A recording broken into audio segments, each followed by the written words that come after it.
تو طلباء سب سے پہلے آپ نے واقعہ کے بارے میں ضرور سوچنا ہے کہ میں کہانی کے اندر کیا واقعہ لکھنے جا رہا ہوں اور اس کو میں کیسے انجام تک پہنچاؤں گا، اور یہ ساری چیزیں جو ہیں اس کو سوچ لینا بہت ضروری ہے۔ ظاہر ہے جب آپ کہانی کا عنوان آپ کو دیا جاتا ہے تو آپ کے خیالات جو ہیں وہ پیدا ہوتے ہیں اور بڑی تیزی کے ساتھ جو ہے آپ سوچ رہے ہوتے ہیں۔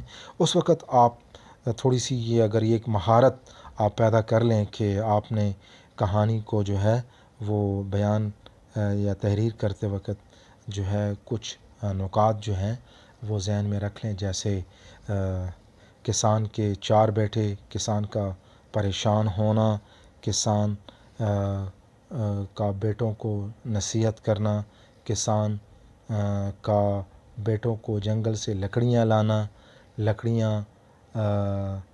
لکڑیوں کے گٹے کا توڑنا، پھر لکڑیوں کے گٹے کو کھول کر توڑنا، اور پھر کسان کا بیٹوں کو سبق دینا کہ اتفاق سے رہو گے تو تمہیں کوئی نقصان نہیں پہنچائے گا۔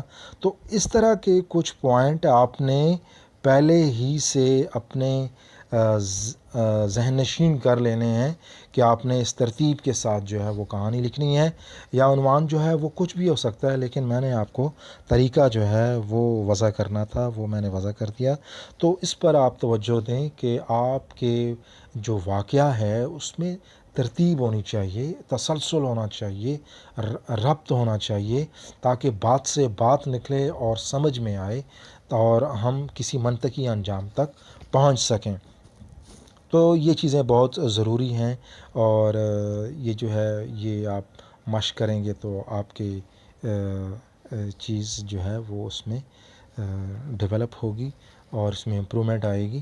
اور اب ہم کہانی کے اگلے مرحلے کی طرف بڑھتے ہیں، وہ ہے کہانی جو ہے وہ اختتام۔ تو اختتام جو ہے کہانی کا یہ بہت ضروری ہے، اور اگر آپ اختتام نہیں لکھیں گے تو آپ نے جو اب تک آپ جو کوئی بات کر رہے ہیں اس بات کا کوئی مقصد ہی نہیں ہوتا۔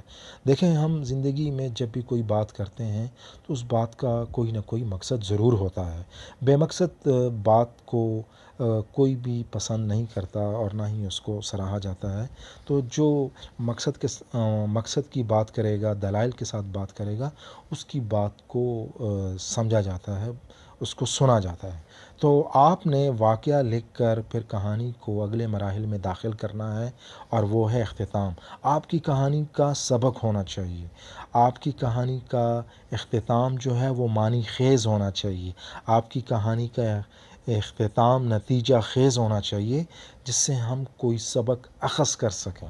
ٹھیک ہے؟ تو بعض اوقات کہانی جو ہے اس کا عنوان دیا جاتا ہے، اس عنوان کے اوپر کہانی لکھنی ہوتی ہے، اور بعض اوقات اب جو ہے اس طرح کی کہاں سوالات دیکھنے کو نہیں ملتے، وہ یہ بھی ہو سکتا ہے کہ کہانی کا انجام، کہانی کا سبق جو ہے وہ اتفاق میں برکت ہو، وغیرہ وغیرہ۔ تو دو طریقوں سے کہانی جو ہے وہ سوال بن کر آتی ہے۔ ایک یہ ہے کہ کہانی کا عنوان، اس عنوان سے کہانی لکھیں، یا اس انجام کی کہانی لکھیں، جیسے سچ میں برکت ہے، وغیرہ وغیرہ۔ تو اختتام جو ہے آپ نے پھر لکھنا ہوتا ہے، اور اختتام جو ہے آپ کا سبق آموز ہونا چاہیے، نتیجہ خیز ہونا چاہیے، اور معنی خیز ہونا چاہیے۔ ٹھیک ہے؟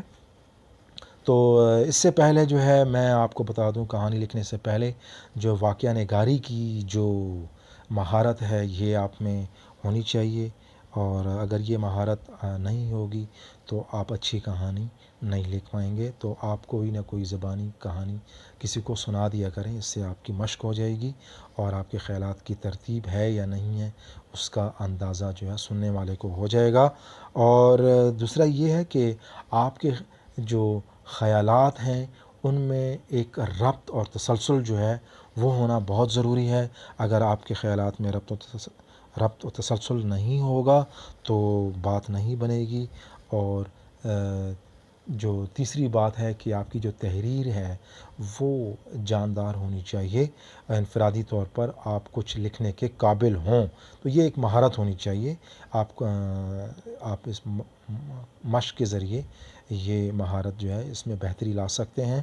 اور دیکھیں، تحریری اور تخلیقی صلاحیتوں میں نشو و نما کے لیے ضروری ہے کہ آپ کسی کو کوئی کہانی سنائیں، زبانی سنائیں، اور جب آپ سمجھیں گے کہ آپ کسی کو کہانی سنا سکتے ہیں تو پھر آپ اس کہانی کو لکھ بھی سکتے ہیں۔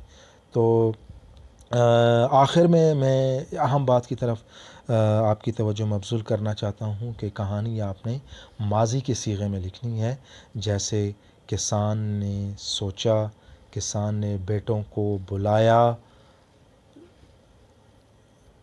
کہا، ٹھیک ہے۔ تو اس طریقے سے آپ نے ماضی کے صیغے میں آپ نے کہانی کو لکھنا ہوتا ہے۔ میں امید کرتا ہوں آج کے سبق سے آپ کو کہانی لکھنے کا طریقہ سمجھ میں آ گیا ہوگا۔ اگر آپ کے ذہن میں کچھ سوالات ہیں تو ضرور کمنٹس کیجیے۔ اب مجھے اجازت دیجیے، اللہ حافظ۔